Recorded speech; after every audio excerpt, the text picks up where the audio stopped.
and welcome to Dear Mr. Potter. I'm Alistair Stevens. In today's 48th session in the Dear Mr. Potter series, we finish up chapter 23 with the aftermath of the Yule Ball. We begin the new year with a look at the lies of the odious Rita Skeeter in chapter 24, and take a bath with a magical egg in chapter 25 of Harry Potter and the Goblet of Fire. Before we get to all of that, though, some thoughts on rule breaking at Hogwarts. I am indebted to the wonderful Marielle on Twitter for sharing a piece from Pottermore on the lovability of roguish wizards in the world of Harry Potter, tagged with the enticing phrase, "At Hogwarts, rule breaking is almost encouraged," which prompts the inevitable response, hey, no kidding. No kidding. Rule breaking is almost encouraged at Hogwarts. The article begins with this excerpt here. Quote, "The most compelling characters aren't always the most morally straightforward. The best-loved characters in the world of Harry Potter tend toward classic heroic archetypes. Courageous Harry, say, or thoughtful Hermione. Wise Albus Dumbledore or the upstanding moral Minerva McGonagall. Arguably the most adored still are those who manage to rock the zero-to-hero story arc. A certain Neville Longbottom comes to mind, but what of those who play by their own rules?" There is an interesting connection between roguishness and rule-breaking and that kind of moral independence, which speaks most powerfully, one might argue, to the moral structure that's presented to us in Goblet of Fire. And that may seem like a preposterous assertion, right? Obviously, we're going to deal with moral independence and moral objectivism, lowercase o objectivism in this sense, in later books in the series. We're going to delve deeply into that in Order of the Phoenix, for example, in Half-Blood Prince to a certain extent, certainly in Deathly Hallows by the time we get to the finale of our series, but we're already stressing that frame. We're already flexing that frame to make accommodation for Harry and to a lesser extent to Ron and for Hermione, and even for the other champions in the series. We've discussed, of course, the reputation of the Triwizard Tournament. I suppose I'm still struggling to kind of integrate the understanding of the Triwizard Tournament that's presented to us in the context of the book with our in-world history of the Triwizard Tournament. We talked about that a little last time, but there's still this emphasis put on what we will call moral independence, what we will call a certain eagerness to break the rules for good reasons. This article matches some punchy life lessons with characters from the series, though I should also say that in an article discussing roguish characters within the frame of Harry Potter, only tangential references made to Fred and George Weasley, so, we should take this whole thing with a giant grain of salt. Sirius Black shows us how to use our instincts. Maybe. Arguably, that's certainly an interpretation of Sirius Black's role in the whole narrative arc of Harry Potter. I'm not sure how completely I can commit to that, but we'll talk more about Sirius Black in due course. Ginny Weasley shows us how to be morally independent, how to be self-contained and self-assured in an ongoing, propulsive kind of way. Lee Jordan shows us how to be funny, less so now than he will later when we get to, Potter Watch in Deathly Hallows, and we really kind of explore the dynamism of Lee Jordan's personality. Queenie Goldstein shows us how to be charismatic. Nymphadora Tonks demonstrates the usefulness of special powers. Hagrid demonstrates an unbreakable ethical code. Again, maybe, question mark. According to this article, that is the case anyway. And James Potter exemplifies in a way that will be particularly relevant to our reading this week, the power of redemption in the frame of Harry Potter. And when we talk about rule breaking at Hogwarts, we have to carefully delineate between the experience of any given wizard at Hogwarts and the experience of any given wizard in the rest of their magical lives, the rest of their careers, the rest of their interaction with the wizarding world through the course of their lives, of course, because school is different. We've talked about the ways in which legalistic structures are superimposed upon the lives of wizards, whether they are the strict and exact, the nice, to borrow use of that word from Terry Pratchett and Neil Gaiman's Good Omens, right? The nice application of legalistic structures while at Hogwarts, the scrupulously exact delineation of what is permitted and what is not permitted while at Hogwarts. But then we have the broader kind of more sweeping, less directly delineated, though much more explicitly legalistic and authoritarian control that is placed upon the wizarding world by the Ministry of Magic. How do characters push back against that? When are we supposed to fate characters for pushing back against that? And when are we supposed to see the breaking of the rules as a bad thing? And I raised this week partly because of this wonderful article from Pottermore, and partly because we're going to be looking at characters who break the laws for good reasons and characters who break the laws for their own selfish reasons. And when I say the laws here, I'm talking in the most general sense. I'm talking about the laws of the wizarding world, certainly. I'm talking about the rules of Hogwarts, but I'm also talking about that consensual rule of society, right? This social contract, if you like, that governs the moral actions of everyone within the wizarding world. I'm thinking in particular, of course, of Rita Skeeter. But we must, of course, focus primarily on Harry. Harry, who has broken the rules time and time again and is going to persist in breaking the rules in this week's reading with nary a thought for the possible consequences, or at least for the earned and inevitable consequences. We're not making a moral argument about Harry's actions in this week's reading because, well, Harry's actions are themselves morally independent. We've talked about this before in the context of the classical heroic archetype, right? What Harry does is good because Harry is the one that is doing it. Cedric Diggory doesn't get the same kind of moralistic or ethical leeway that Harry gets. Cedric Diggory doesn't have his name on the front of the book. We're going to continue to look at that as we explore Harry's interactions with the structures of the Triwizard Tournament, with the structures of Hogwarts, and with the civil and social structures of Hogwarts in general. By the way, for all that expulsion from Hogwarts is used as a constant threat throughout the Harry Potter series, it only struck me this last week that, according to the canon of J.K. Rowling, only 2 characters have ever been expelled from Hogwarts, right? There are only, in the vast history of Hogwarts, we only get 2 named characters who have been expelled, and one of those is kind of quasi-canonical. One of those is, of course, Newt Scamander, who we are told in the movie version of Fantastic Beasts and Where to Find Them that he was expelled from Hufflepuff while he was at Hogwarts, and of course Hagrid has been expelled. So the consequences of pushing against that set of rules that governs one's life are, well, minimal. At least the final red button explosive solution to these problems is employed but rarely at Hogwarts. More on that too as we move through. He left in a Hufflepuff, says Wilhelm Scream. Yes, that's exactly what happened to Newt Scamander. Good job.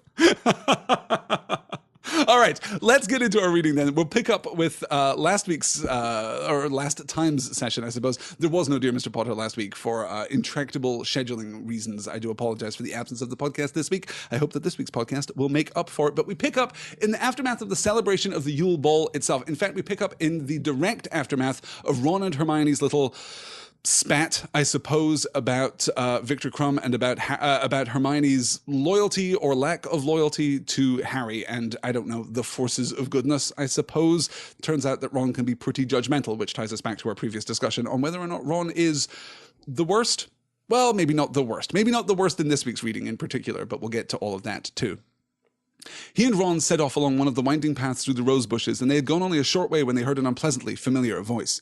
"Don't see what there is to fuss about, Igor."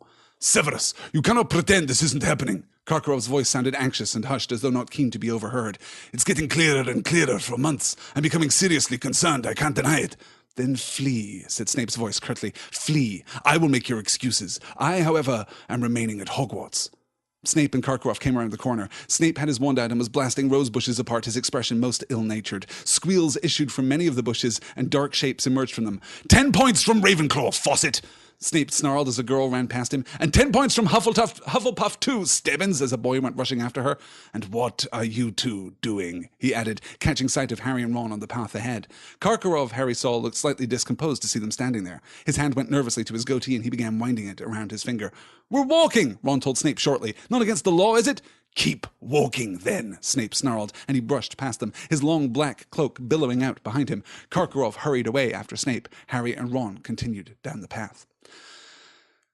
Drawing a connection between Karkaroff and Snape is the surest way of making us more suspicious of Professor Igor Karkaroff, of course. The connection between Durmstrang and dark wizardry and the associations, let's put this as gently as we can, between Severus Snape and dark wizardry are long-standing, but this personal interaction between the two not only puts a shroud of suspicion, and an ever greater shroud of suspicion over Karkaroff. You know, we're already clued by the text to be suspicious of Karkaroff, thanks thanks to, I mean, his general demeanor and introduction, to the secrecy discussion that we had in the last reading, and of course his interaction with Alistair Mad Eye Moody. But this association with Snape compels us still further to be suspicious of Igor Karkaroff. But we're also getting the intimation here, the assertion here that things deeper and darker are moving within the wizarding world. It's been getting clearer and clearer for months. I am becoming seriously concerned. I can't deny it. Then flee, said Snape's voice curtly. Flee. I will make your excuses. I, however, am remaining at Hogwarts. This idea that Hogwarts is, for so far, up to this point, unstated reasons, that Hogwarts is kind of the front line in the battle that is coming, whatever battle that may be. This raises the stakes for us and increases this tonal discrepancy, this tonal dissonance at the heart of Goblet of Fire. The Triwizard Tournament is silly. It is a frippery. It is bread and circuses at this point in order to distract the populace. We're already, that has already been suggested. We are already inclined to believe that that is the case, but darker forces still are moving. I do, for what it's worth, love the beat of Snape blasting rose bushes apart with his wand and driving, well, these couples are making out. I mean, that's clearly what's happening, right? Fawcett and Stebbins, Ravenclaw and Hufflepuff are clearly making out in the aftermath of the Yule Ball. I'm wondering what Minerva McGonagall would make of such things. I'm not sure in this one particular instance that Minerva McGonagall would take terribly different action from Severus Snape at this point. I like to think of McGonagall also pacing the rose gardens, blasting apart rose bushes, or I suppose gently illuminating rose bushes. She wouldn't want to do the same kind of landscaping damage that Snape is engaged in here. I'm sure that McGonagall would come up with a better and more appropriate means of exposing these trysting couples in the aftermath of the Yule Ball. But nonetheless, Snape is obviously taking a great deal of delight in it personally, but also kind of maintaining the school's reputation, perhaps. Yes, Angela's saying, I love that Snape is the one out there breaking up the makeout sessions. Yeah, it's pretty good. It's pretty good. And Elizabeth saying, I love the way the movies evolve around this too. They show more couples and kids kissing, etc. Yes, the movies, by the time that we're at this point in the arc of the Harry Potter film series, are doing a great deal to expand our understanding of that adolescent experience, which we've discussed so often here on Dear Mr. Potter. The movies are... I was hesitating there over a potential use of the word interrogating there, but I actually think that is a valid word here. They are interrogating many of the assertions made by J.K. Rowling that are implicit in the text, but must necessarily be explicit when we are presenting these events on screen. This is one of the major points of interaction between books and movies and the adaptation thereof, right? When we take a book and we turn it into a movie or we turn it into a TV show, simply the act of portraying these events visually forces us to question many of our underlying assumptions and to make explicit many of the things which are left implicit in the original text. That is absolutely true of the Goblet of Fire movie. Not, I think, many people's favorite Harry Potter movie. I think that's probably fair to say. And certainly this is in the tradition of Prisoner of Azkaban too, which also attempt that same kind of interrogative adaptation. It is a thoughtful and progressive adaptation in a way that the Philosopher's Stone and Chamber of Secrets adaptations were not. That's the failing of the first two adaptations of the Harry Potter books, I would argue, is that they fail to sufficiently adapt, right? They are representing almost literally the events of the books, but they're doing very little in the way of thoughtful and visual adaptation of the core text. They are instead merely replicating the core text in a visual medium. That is not true of Prisoner of Azkaban, and it's not true either of Goblet of Fire. Goblet of Fire less intentional in that regard, I think we might argue, than the Prisoner of Azkaban adaptation, which I know is many people's favorite adaptation in the Harry Potter series. So I don't necessarily want to just attribute this to the relative qualities of Prisoner of Azkaban as a movie or Goblet of Fire as a movie, but certainly Goblet does do some interesting things in exactly this regard, Elizabeth. That's a really great pull there. Oh, and Carrie is joining us live here. It's my first time live, says Carrie. Thank you so much for joining us. I'm so glad that you managed to make it. Oh, and Christina too is joining us for the first time. See, these European-friendly sessions are open to all. It's a very interesting group that we get here during the afternoon sessions. Excellent. Excellent. Oh, Nicole's saying too, I love how the movie made this scene feel exactly like a school dance, as it should have. I will completely agree with that, Nicole. And I do think that JKR actually does a beautiful job of this within the frame of the book too. But there is a very powerful and resonant feeling associated with with leaving a celebration and going back out into the world, right? The idea of existing on the periphery of a great celebration, that is a very distinct emotional texture there. It is a very distinct emotional flavor, I suppose, whatever metaphor you want to use to describe that experience there. I think that JKR does a very nice job of it in the book, but it is absolutely represented with great power and purpose in the movie adaptation too. Yeah. Good. All right. Let's keep going as we move into the big reveal about Hagrid.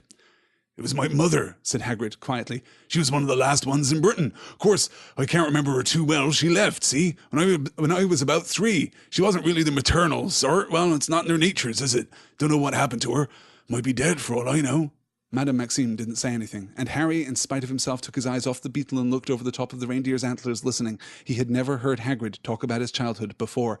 Me dad was broken-hearted when she went. Tiny little bloke my dad was. By the time I was 6, I could lift him up and put him on top of the dresser if he annoyed me. Used to make him laugh. Hagrid's deep voice broke. Madame Maxime was listening, motionless, apparently staring at the silvery fountain. Dad raised me, but he died, of course, just after I started school. Sort of had to make me own way after that. Dumbledore was a real help, mind. Very kind to me, he was. Hagrid pulled out a large spotted silk handkerchief and blew his nose heavily. So, anyway, enough about me. What about you? Which side you got it on? But Madame Maxime had suddenly got to her feet. It is chilly, she said. But whatever the weather was doing, it was nowhere near as cold as her voice. I think I will go in now.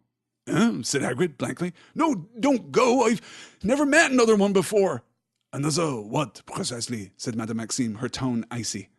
Harry could have told Hagrid it was best not to answer. He stood there in the shadows, gritting his teeth, hoping against hope he wouldn't, but it was no good. Another half-giant, of course, said Hagrid. How dare you! Shrieked Madame Maxime. Her voice exploded through the peaceful night air like a foghorn. Behind him, Harry heard Fleur and Roger fall out of their rosebush. I have never been more insulted in my life. Half-giant? Moi, I have big bones!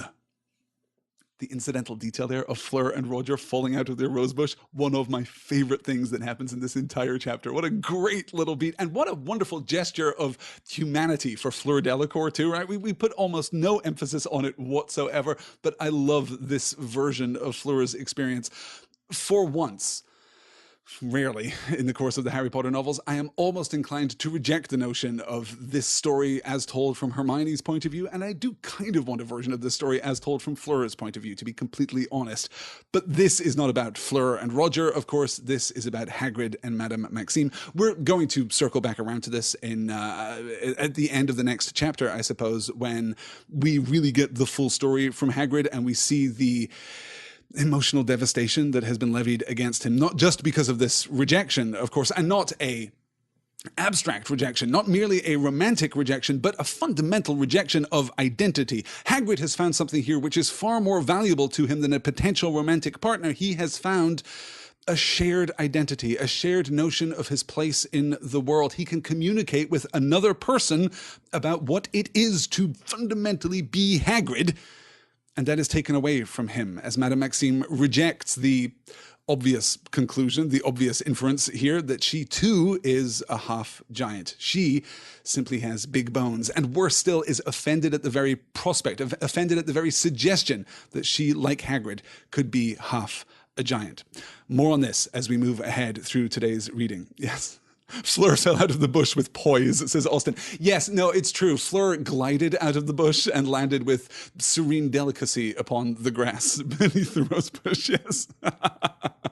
Excellent. Let's push on to our penultimate beat. This is such a packed and crowded chapter. It's really no wonder that we didn't make it through this chapter in the last reading. But we've got 2 more slides from this chapter. This is after Harry is returning to the Gryffindor dormitory. He is sidelined by one Cedric Diggory. Ron and Hermione go off by themselves, and we have to wonder, as we did at the end of last week's discussion, how long it is that Cedric pigeonholes Harry here. Because by the time Harry goes up into the common room, Ron and Hermione have apparently been having an argument for quite a while, so we'll just assume that Harry climbs the stairs very slowly, but this is his interaction with Cedric. Cedric looked as though he didn't want to say what it was in front of Ron, who shrugged, looking bad-tempered, and continued to climb the stairs. Listen. Cedric lowered his voice as Ron disappeared. I owe you one for telling me about the dragons. You know that golden egg? Does yours wail when you open it? Yeah, said Harry. Well, take a bath, okay? What?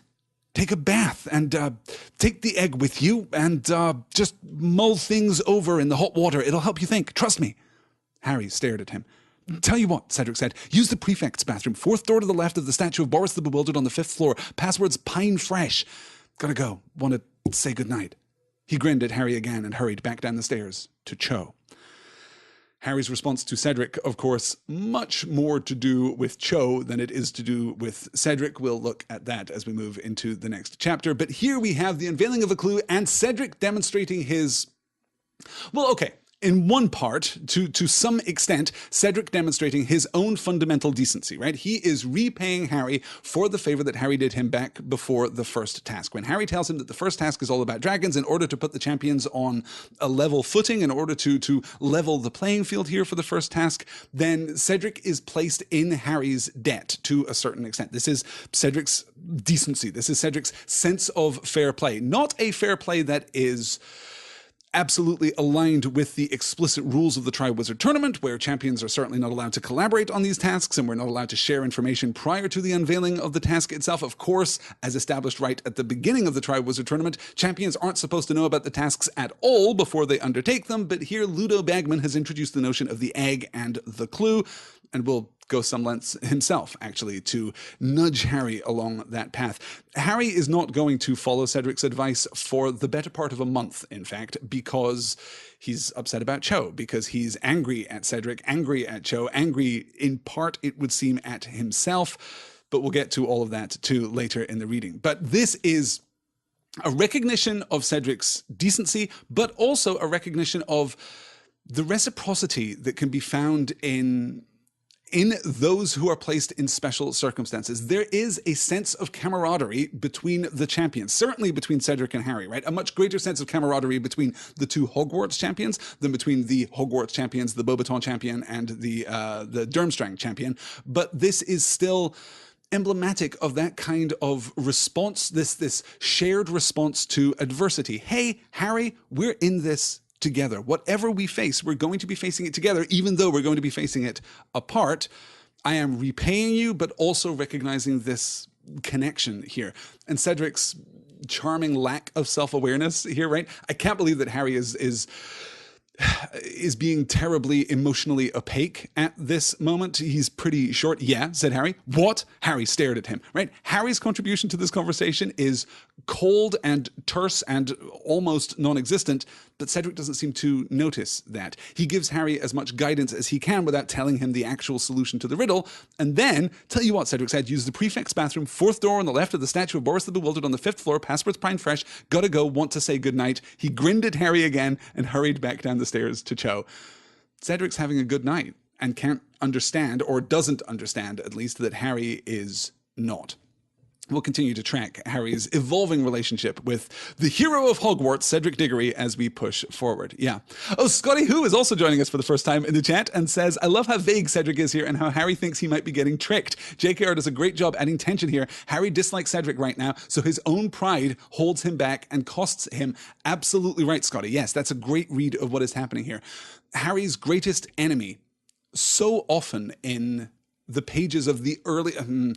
the first 4 Harry Potter novels, I suppose, Harry's greatest enemy is himself? Kind of, that's not entirely fair, I suppose.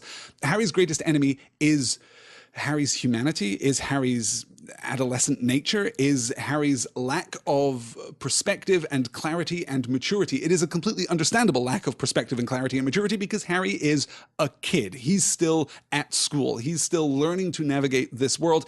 Cedric, being 3 years older, is possessed of a great deal more wit, a great deal more insight, a great deal more worldliness.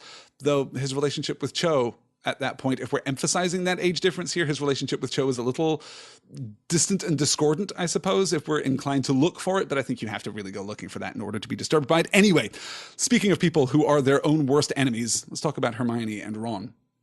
The fat lady and her friend V were snoozing in the picture over the portrait hole. Harry had to yell, "Fairy lights!" before he woke them up, and when he did, they were extremely irritated. He climbed into the common room and found Ron and Hermione having a blazing row. Standing 10 feet apart, they were bellowing at each other, each scarlet in the face. "Well, if you don't like it, you know what the solution is, don't you?" yelled Hermione. Her hair was coming down out of its elegant bun now, and her face was screwed up in anger. "Oh yeah?" Ron yelled back. "What's that?" "Next time there's a ball, ask me before someone else does and not as a last resort." Ron mouthed soundlessly like a goldfish out of water as Hermione turned on her heel and stormed up the girls' staircase to bed. Ron turned to look at Harry. "Well," he sputtered, looking thunderstruck. "Well, that just completely missed the point." Harry didn't say anything. He liked being back on speaking terms with Ron too much to speak his mind right now, but he somehow thought that Hermione had gotten the point much better than Ron had. Agreed. Actually, Harry agreed. A great moment for Hermione. A brilliant moment for Hermione. Not because she wins the fight against Ron. I mean, honestly, besting a Weasley in a battle of wits, probably not that hard to do, right? Probably a pretty trivial accomplishment, particularly for one Hermione Granger. But what Hermione does in this scene, which is to be roundly applauded, is actually express the underlying issue. Hermione is possessed of sufficient self-awareness and sufficient contextual awareness of her own adolescent experience that she can tell Ron the truth. She understands herself well enough to understand what is actually upsetting her, of what has kind of been the grit in her relationship with Ron of late, and why Ron is so upset too. Ron didn't get what he wanted. Hermione manages to put her finger on that beautifully and expresses it with a great deal of clarity, candor, and courage. Hermione here, classic Gryffindor, right? This is a Gryffindor moment for Hermione in a way that we get but rarely. Hermione is more often than either Harry or Ron represented in terms of her true house, her true allegiance here at Gryffindor, right? Hermione is more often than not presented in a Ravenclawish light, which is a wonderful thing all on its own, of course, but here she gets a Gryffindor moment of courage and of heroism. Next time there's a ball, ask me before someone else does, and not as a last resort. She's able to identify exactly what the problem is and express it clearly and cleanly without fury, in a way, by the way, that Ron cannot, in a way, by the way, that Harry cannot. Neither of the boys here is capable of matching Hermione's insight, capacity for introspection, or emotional articulation, emotional literacy here. There's a very basic level of self-awareness and awareness of others, a kind of empathetic awareness here that Hermione is demonstrating that the boys are struggling to match, though Harry, for the second time in the chapter, for the second time in this week's reading, does at least have an inkling of what is going on, right? He doesn't want Hagrid to talk about being half a giant because he can already read how this scene is going to play out. He can see the iciness in Madame Maxime long before Hagrid can. He can identify what is happening here, and equally he can identify the fact that Hermione is right, while Ron is, well, claiming a fury to which he is somewhat less than entitled, claiming a righteous indignation to which he is somewhat less than entitled. Classic Ron. Classic Hermione.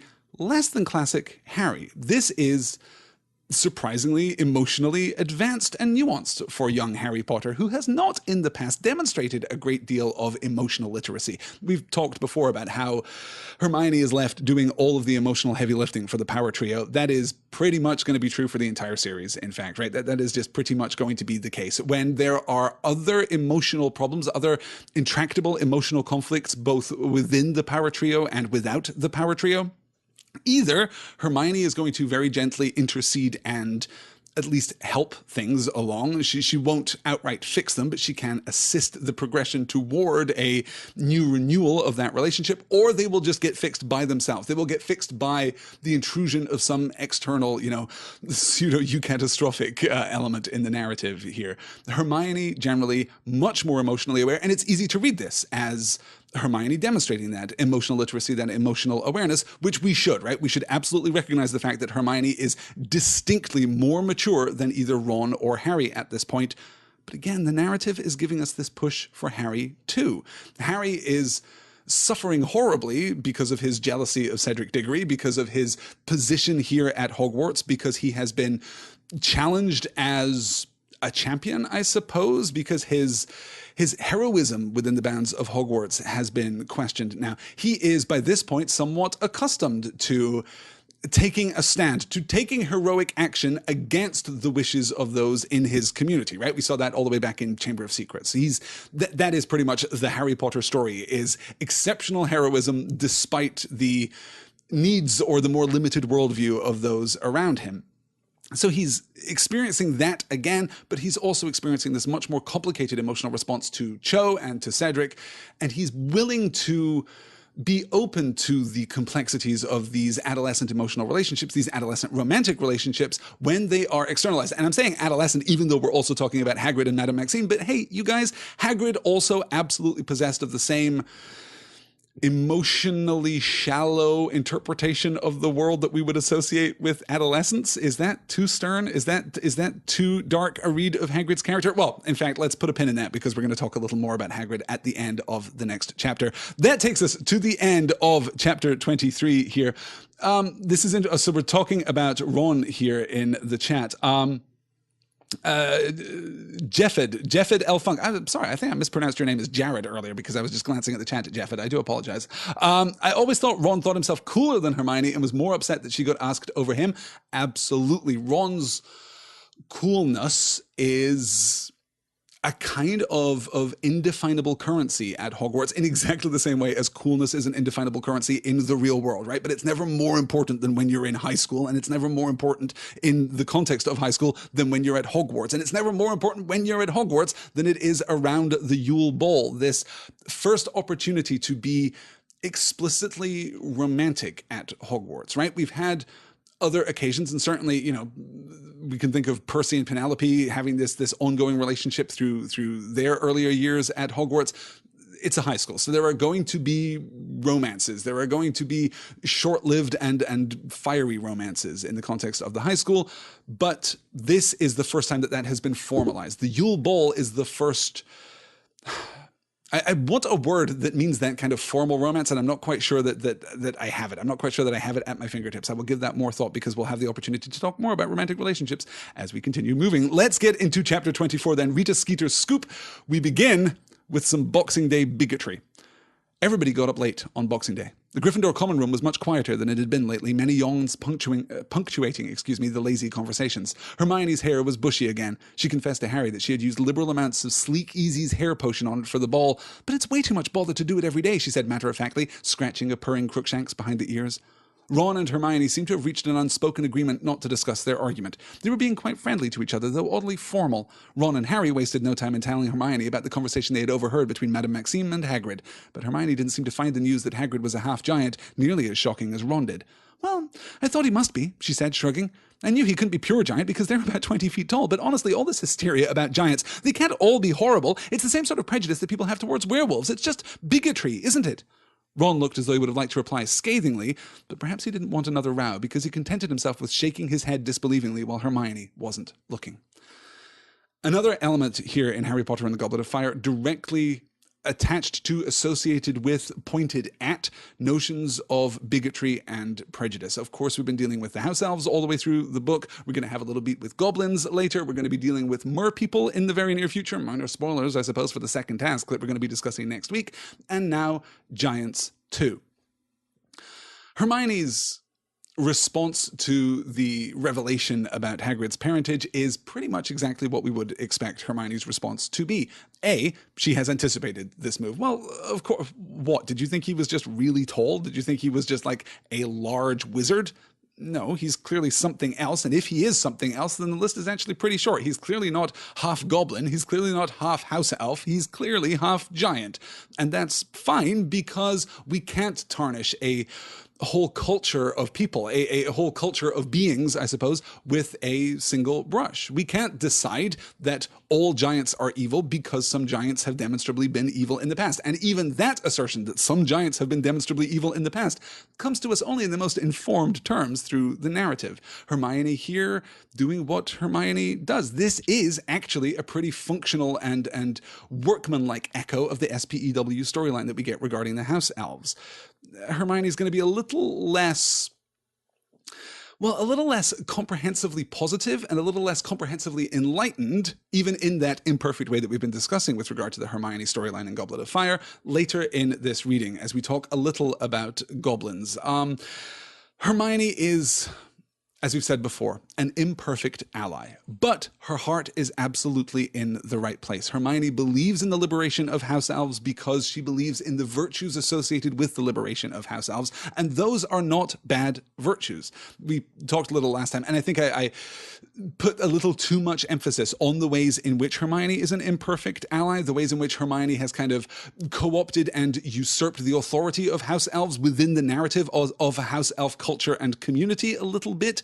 There's a little bit of you know, the classic white savior trope going on here that I don't love, and which is explicitly and objectively problematic in the course of this book. But we must remember always that these impulses come from an unsophisticated but positive place with regard to Hermione, and here she gets to explore basically J.K. Rowling's thesis statement. It has been said many times, of course, that Hermione is kind of a stand-in for J.K. Rowling's more intellectual inclinations, her more rationalistic inclinations, though it has also been said that Ron is a stand-in for her more emotionally tempestuous preoccupations. You know, that in effect, to a certain degree or other, each of the power trio stands in for JKR at various points in the narrative, but this is one of the cleanest and most self-contained and authorially sanctioned, like explicitly authorially sanctioned bits of JKR that we get in Hermione's voice, I would argue. They can't all be horrible. It's the same sort of prejudice that people have towards werewolves. It's just bigotry, isn't it? And you'll note there the werewolf beat.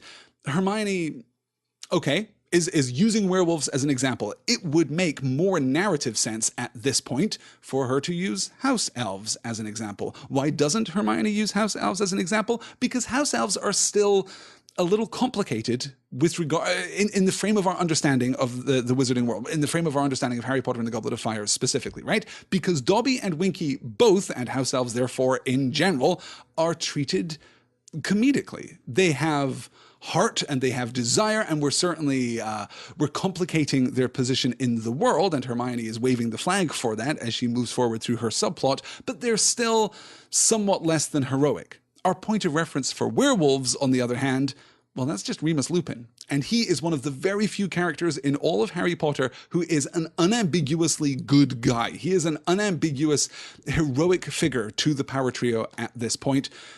And that's why we make that reference. It's the same bigotry as people have towards werewolves. It's just bigotry, isn't it? Says Hermione rather. Ron looked as though he would like to have replied scathingly, but perhaps he didn't want another row because he contented himself with shaking his head disbelievingly while Hermione wasn't looking.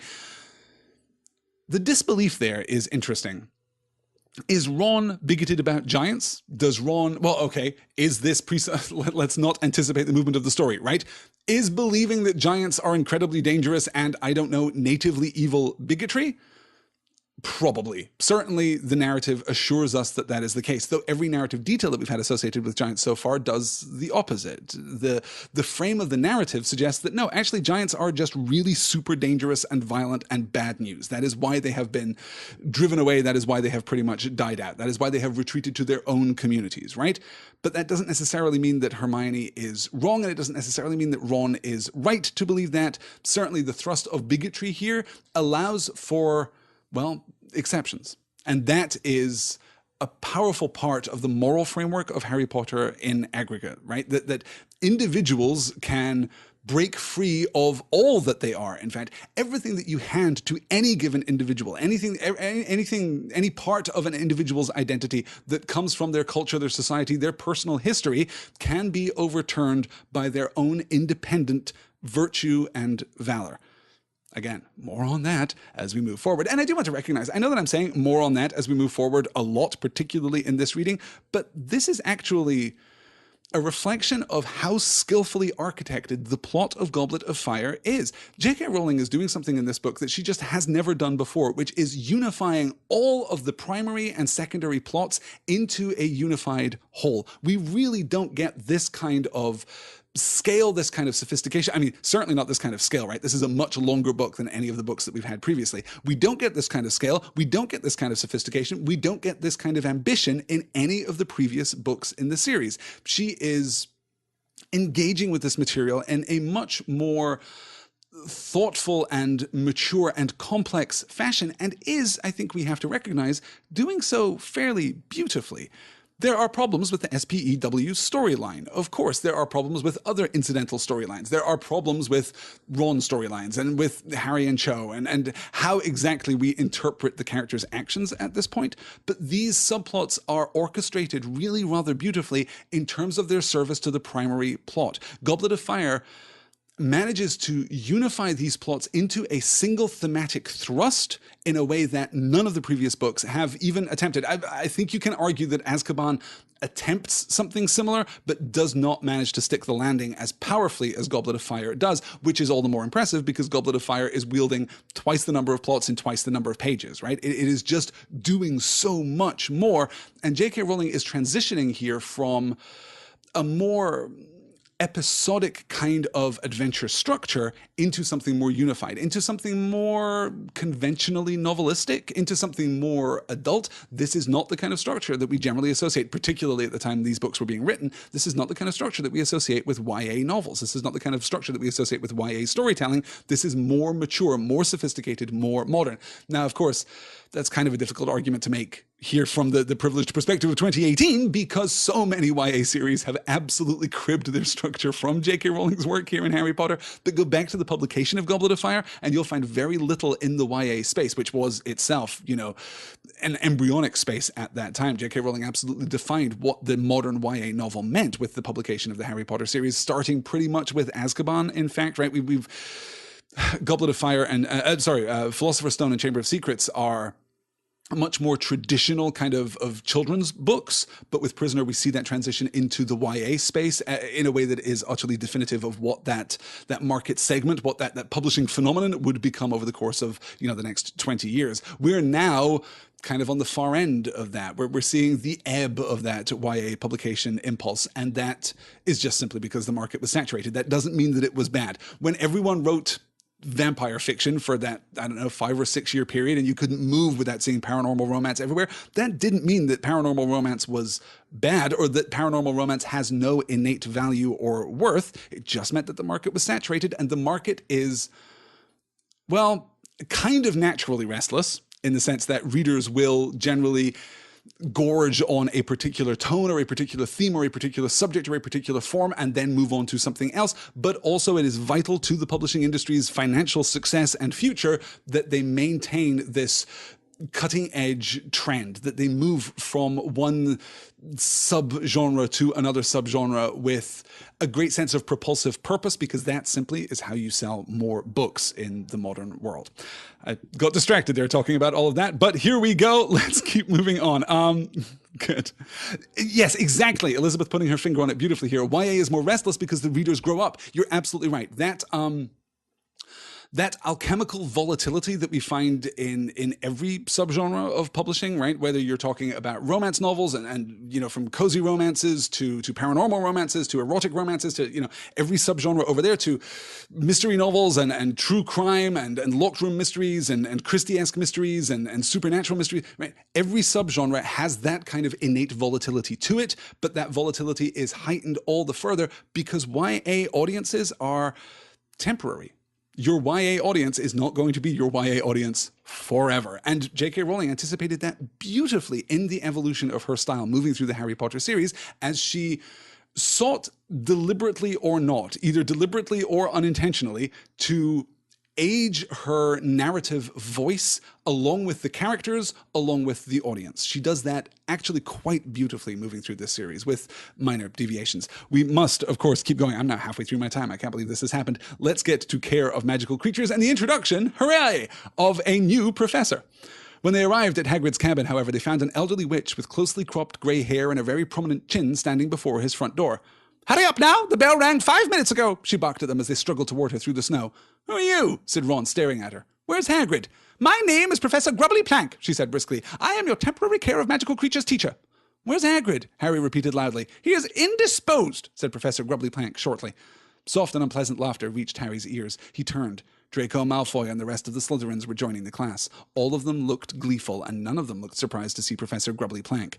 "This way, please," said Professor Grubbly Plank, and she strode off around the paddock where the Beauxbaton horses were shivering. Harry, Ron, and Hermione followed her, looking back over their shoulders at Hagrid's cabin. All the curtains were closed. Was Hagrid in there, alone and ill? "What's wrong with Hagrid?" Harry said, hurrying to catch up with Professor Grubbly Plank. "Never you mind," she said, as though she thought he was being nosy. "I do mind, though," said Harry hotly. "What's up with him?" Professor Grubbly Plank acted as though she couldn't hear him. She led them past the paddock where the huge Beaubaton horses were standing, huddled against the cold, and toward a tree on the edge of the forest, where a large and beautiful unicorn was tethered. The introduction of Professor Grubbly Plank, Professor Wilhelmina Grubbly Plank, in fact, and I feel like at this point in J.K. Rowling's series, I am saying this more often than not, so please let me say it again, though I will say it in unusually brief terms. J.K. Rowling has not always demonstrated a huge mastery of the kind of phonetic art of writing. That is to say that she has not always demonstrated a huge mastery of the sound of words as they are represented on the page. But by this point in her career, good God, look at the names that we get in this particular volume, right? Bartemius Crouch and Ludo Bagman and Alistair Mad-Eye Moody and Wilhelmina Grubbly Plank. These are fantastic names. Grubbly Plank will show up again in Order of the Phoenix and will be name-checked in Half-Blood Prince, but she is a very, very minor character and is, I think...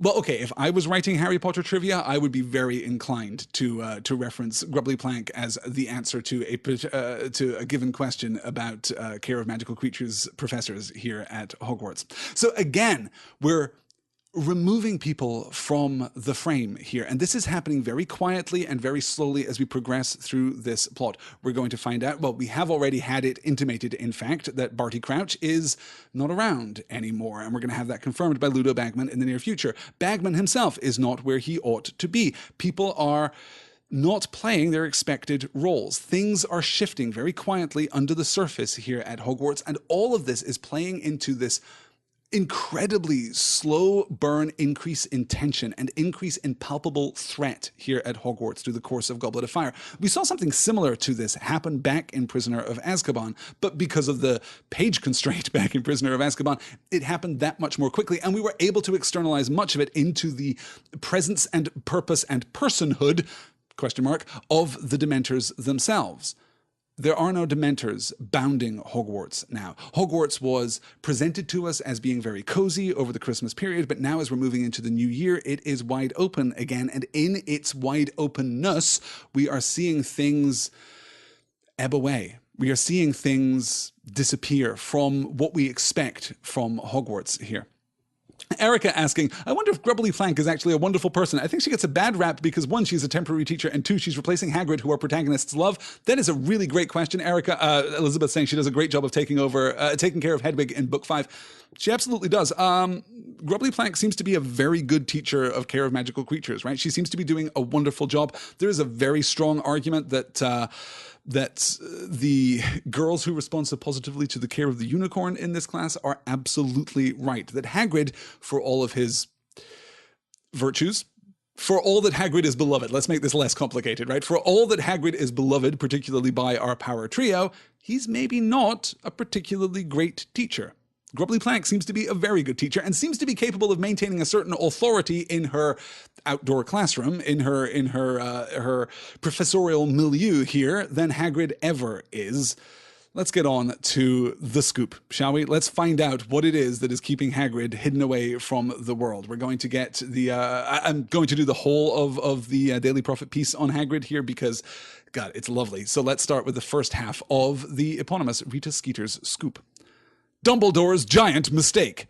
Albus Dumbledore, eccentric headmaster of Hogwarts School of Witchcraft and Wizardry, has never been afraid to make controversial staff appointments, writes Rita Skeeter, special correspondent. In September of this year, he hired Alistair Mad-Eye Moody, the notoriously jinx-happy ex-Auror, to teach defense against the dark arts, a decision that caused many raised eyebrows at the Ministry of Magic, given Moody's well-known habit of attacking anybody who makes a sudden movement in his presence. Mad-Eye Moody, however, looks responsible and kindly when set beside the part-human Dumbledore employs to teach care of magical creatures.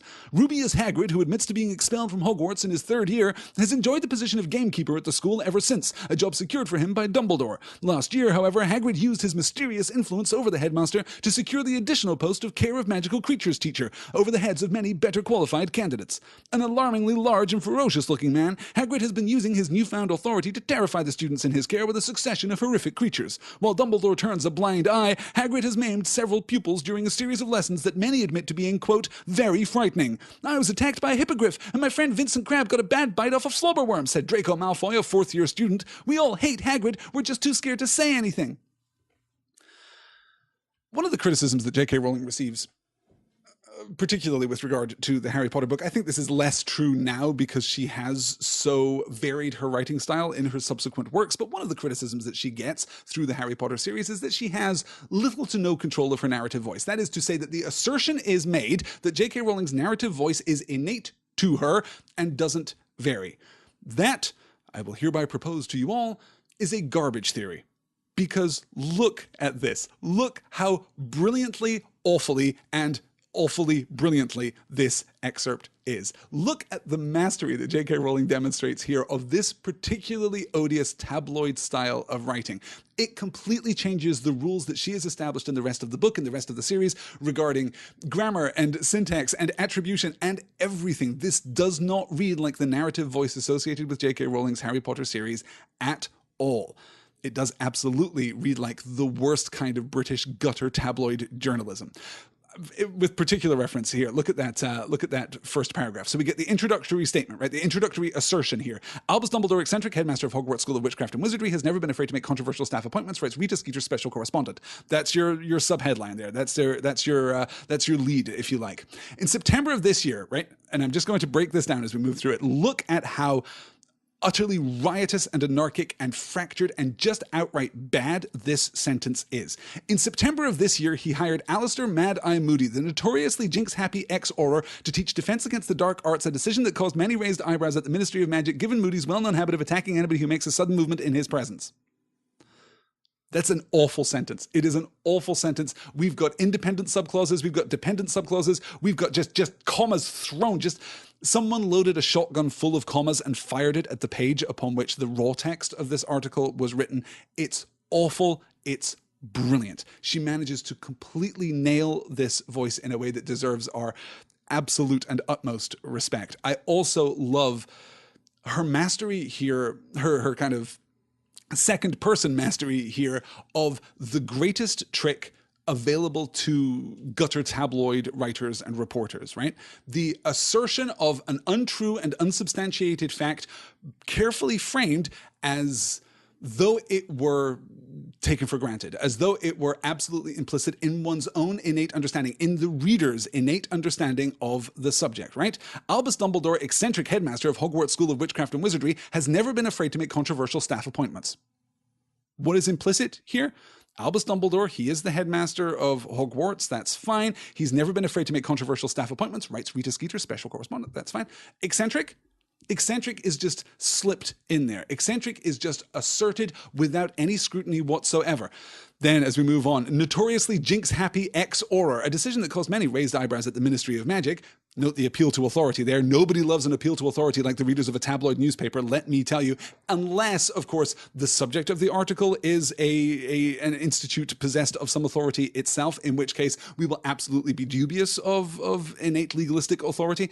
So we make the appeal to authority from the Ministry of Magic, given Moody's well-known habit of attacking anybody who makes a sudden movement in his presence. Mad Eye Moody, however, looks responsible and kindly when set beside the part human Dumbledore implies to teach care of magical creatures. The part human.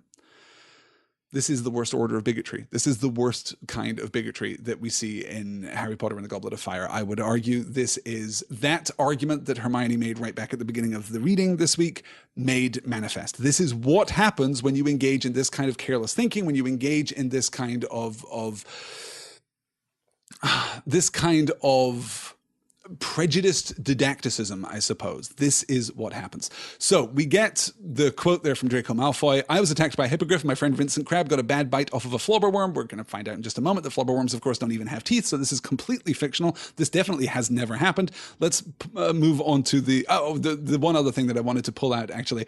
Where is it? Last year, however, Hagrid used his mysterious influence over the headmaster to secure the additional post of care of magical creatures.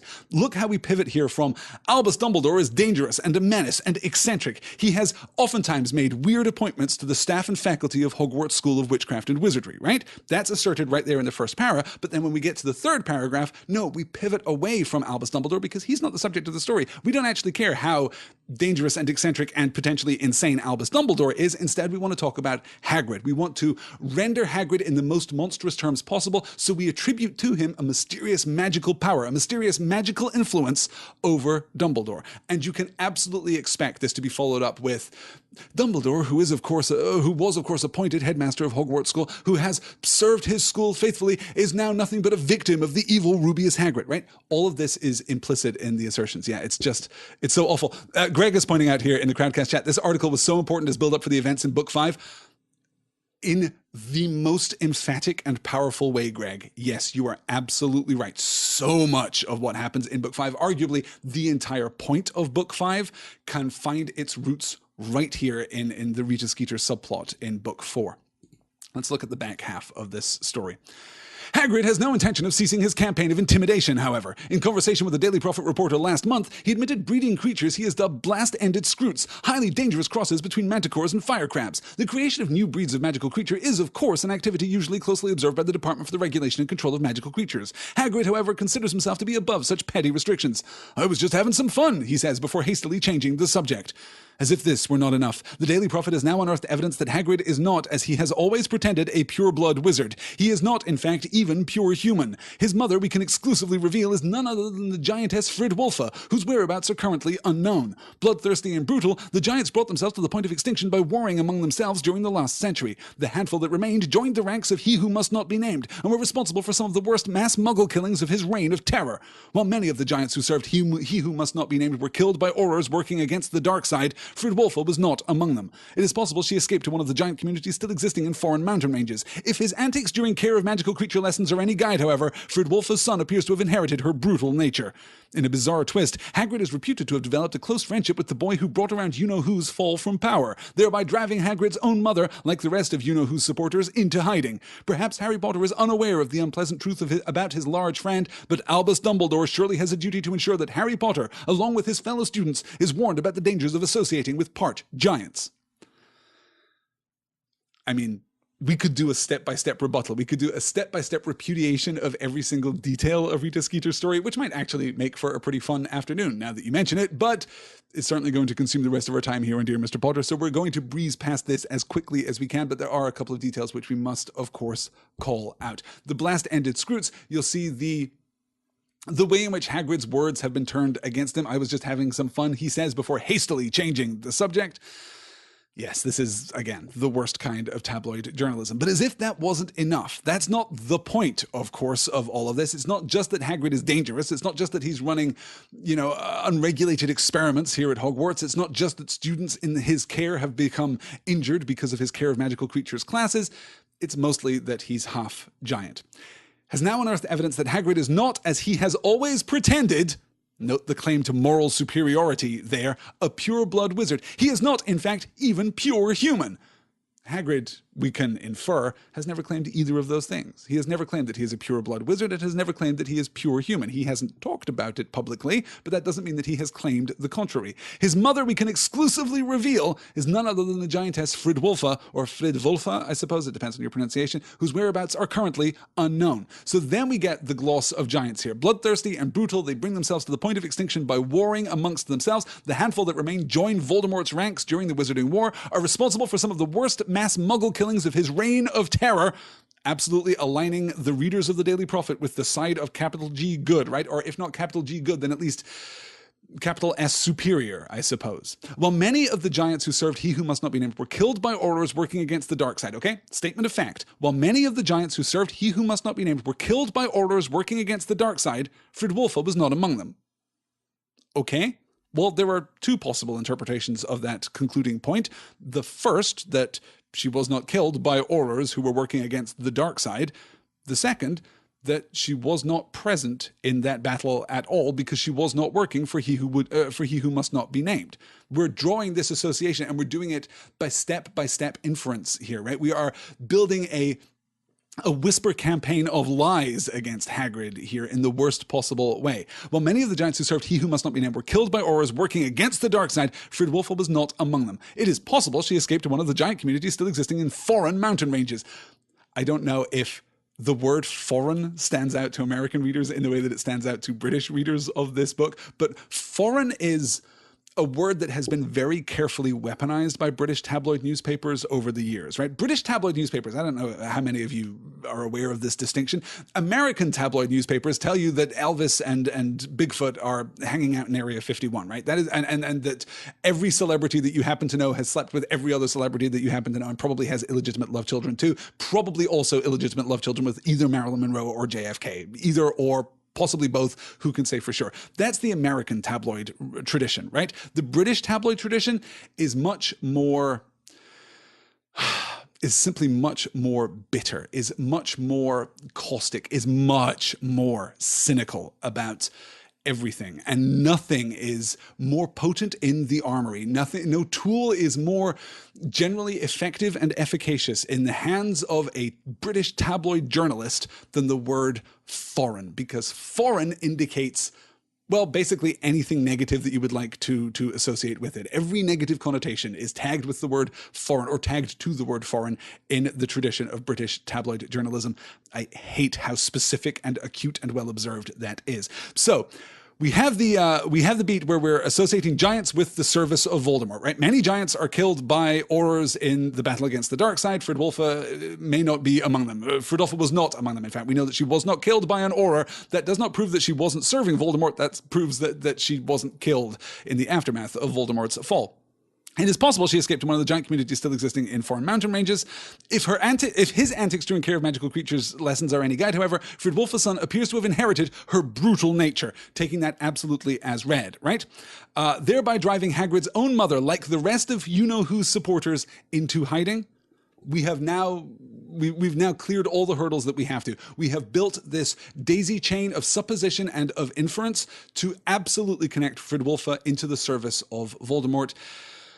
It is foul. It is absolutely odious, and we managed to do this without Rita Skeeter ever appearing on the page. Right? She doesn't appear on the page in this particular reading. This is all just attributed to her. It's gorgeous. Let me keep up with the chat here.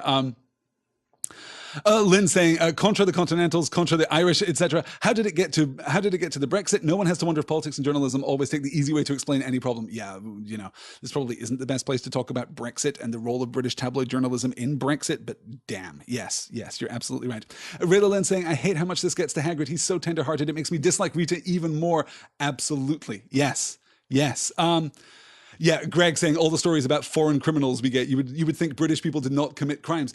The othering of people who stand in opposition to society is, well, not sadly limited to the British tabloid journalism tradition, but to, well, trashy journalistic tendencies all across the world. It turns out if someone opposes society, then what we get in effect is a no true Scotsman logical fallacy, right? No true Scotsman can oppose Brexit. Well, everyone who opposes Brexit isn't a true Scotsman, right? And of course, I'm using no true Scotsman there in its traditional logical fallacy form, but of course, I myself have been involved in many conversations about Scottish independence and British independence from Europe over the course of the last few years, and that's the specificity of that phraseology is particularly acute and particularly bitter for me personally right now. Yeah. Lots of othering going on in the US, says Elizabeth. Yeah, no, absolutely. This is not a traditional, or this is not a uniquely British quality. I'm certain of that. And also, you can look at recent swings toward this kind of journalistic endeavor, this kind of journalistic tradition in other countries too. In France, in Italy, there is a close rise, a close and intimate connection between this kind of journalism, and I dislike even attaching that word to this kind of writing, but this kind of journalism and a right-wing xenophobic swing in contemporary politics. I think that you can absolutely make that connection and can eagerly do so. Yeah, it's no coincidence that if you're looking for the best example of British tabloid journalism in the US, you're not actually looking at tabloid newspapers, you're looking at Fox News. That's where you get the worst excesses of that peculiarly British tabloid instinct. Okay, enough politics. Let's get to the three broomsticks. Let's talk about Ludo Bagman. Wonder if I could have a quick private word, Harry, said Bagman eagerly. You couldn't give us a moment, you two, could you? Okay, said Ron, and he and Hermione went off to find a table. Bagman led Harry along the bar to the end furthest from Madame Rosmerta. Well, I just thought I'd congratulate you again on your splendid performance against the Horntail, Harry, said Bagman. Really superb. Thanks, said Harry. But he knew this couldn't be all that Bagman wanted to say, because he could have congratulated Harry in front of Ron and Hermione. Bagman didn't seem in any particular rush to spill the beans, though. Harry saw him glance into the mirror over the bar at the goblins, who were all watching him and Harry in silence through their dark, slanting eyes. Absolute nightmare, said Bagman to Harry in an undertone, noticing Harry watching the goblins too. Their English isn't too good. It's like being back with all the Bulgarians at the Quidditch World Cup, but at least they use sign language another human could recognize. This lot keep gabbling in gobbledygook. I only know one word of gobbledygook. Bladvak. Means pickaxe. I don't like to use it in case they think I'm threatening them. He gave a short, booming laugh. What do they want? Harry said, noticing how the goblins were still watching Bagman very closely. Well, said Bagman, looking suddenly nervous. They're looking for Barry Crouch. Another subplot that is on a slow burn here, right at the back of the book. We are already somewhat suspicious of Ludo Bagman, his personal interest in Harry, his personal interest in the Triwizard Tournament, his interest in relations between what we might think of as the authority structures of the wizarding world here in Britain and everyone else, actually, yes. And you'll note the uncomfortably xenophobic language that is being used here very, very casually. This is one of those points at which J.K. Rowling's perspective kind of shifts subtly and in a bittersweetly satirical way to kind of demonstrate an intertextual division here, an intertextual discord between what is being said and what is being meant. Their English isn't too good. It's like being back with all the Bulgarians at the Quidditch World Cup, but at least they use sign language another human could recognize. Ludo Bagman here, not the finest wizard that we will meet in the pages of Harry Potter. This lot keep gabbling in gobbledygook, and I only know one word of gobbledygook, bladvak. It means pickaxe. I don't like to use it in case they think I'm threatening them. The joke there, the reason that we have Ludo Bagman knowing one word pickaxe in gobbledygook is that we want gobbledygook to be understood as an actual extant language in the wizarding world of Harry Potter. Gobbledygook, of course, just generally meaning gibberish or nonsense talk. Gobbledygook is used outside of the bounds of Harry Potter just to mean nonsense sounds within the frame of Harry Potter, of course. It is clearly an extant language. This is uncomfortable. It's uncomfortable in the context of a book that has already primed us to consider interracial politics, I suppose, or interspecies politics in the wizarding world. We've had house elves, of course. We've had goblins before in Harry Potter. We've had centaurs and all kinds of stuff. We've now had this very recent discourse on bigotry regarding giants, and now we're dealing with goblins. All watching him and Harry in silence through their dark, slanting eyes. There's something really uncomfortable about that, you guys. And I don't know to what degree JKR is doing this intentionally, but dark slanting eyes absolutely play into the presentation of goblins as being, well, Semitic, right? There is a long association. We've talked about this before in the context of Dear Mr. Potter, but there is a long previous association in fantasy literature between goblins and Jewish populations all through Europe and beyond Europe now, I suppose, too. I'm generally defensive of JKR in this regard because she is clearly demonstrating an inherited perspective on goblins, an inherited idea of goblins that has much less to do with the original and avowedly anti-Semitic roots of that tradition, right? She's speaking less to the roots of that tradition than she is to the modern fantasy sensibility regarding goblins. She's not drawing the direct connection, but that doesn't mean that there isn't an indirect connection that is being drawn. It is uncomfortable. Unfortunately, we, I think, don't probably have time to get into this, and I have talked about it before, so if you're interested in my thoughts vis-a-vis J.K. Rowling and the potentially anti-Semitic representation of goblins in the world of Harry Potter, please see a previous episode of Dear Mr. Potter. I'll try and find that discussion, actually, and link it out in the show notes. I continue to stand by my assertion there that JKR is drawing from fantasy tropes and fantasy conventions that have been established for so long that they exist almost independently of their original and somewhat less admirable, much less admirable, okay, not comprehensively less admirable, right? But in part less admirable connotation there. So that is pretty much where I am with regard to JKR and the Goblins. Again, we'll have another opportunity to talk about that too. C-Star saying dark slanting eyes sounds more stereotypically Asian than Semitic. Yes, traditionally, right? But also that is a specific attribution that is usually associated with Semitic populations in that kind of old school, what is a word meaning the rendering in fantasy terms, the fantasization, I suppose, of Semitic populations in particular the fantasy traditions of Western Europe. It's not great, you guys, right? Clearly there is an anti-Semitic undertow in the representation of goblins, physically and visually, but also in terms of money. The constant association with goblins and money is uncomfortably and starkly anti-Semitic. That is completely true, right? If you go back into the depths of fantasy literature, to the roots of fantasy literature, particularly late in the 18th century, where they draw upon this rich fairy tale and folklore tradition that was already well established at that period, you'll see the connection. You can see the connection back in Elizabethan fairy tales and folklore. It has been around for centuries. It is a very uncomfortable association, but it has also become somewhat disconnected from its initial conception in the modern world. Goblins have been taken now so much further as a fantasy archetype that those initial concepts are less vital to our understanding of goblins in the modern world, right? If that connotation wasn't present, we would have no trouble at all saying, yeah, no, she's just pulling from classic goblin fantasy, right? She's pulling from George MacDonald and The Princess and the Goblin. She's pulling from, God, any number of texts through the 20th century that have done exactly this kind of miserly, selfish, untrustworthy, kind of perspective and representation of goblin population. Yes. So I want to acknowledge the potentially the potentially uncomfortable and potentially, really super problematic interpretation of this, while also preserving that space which says, yes, but if the connection isn't direct, then it is less urgent, I suppose. I think that's pretty much where I want to come down on that. As I say, the previous discussions in the Dear Mr. Potter series. Yes. Okay. Let's keep moving on here.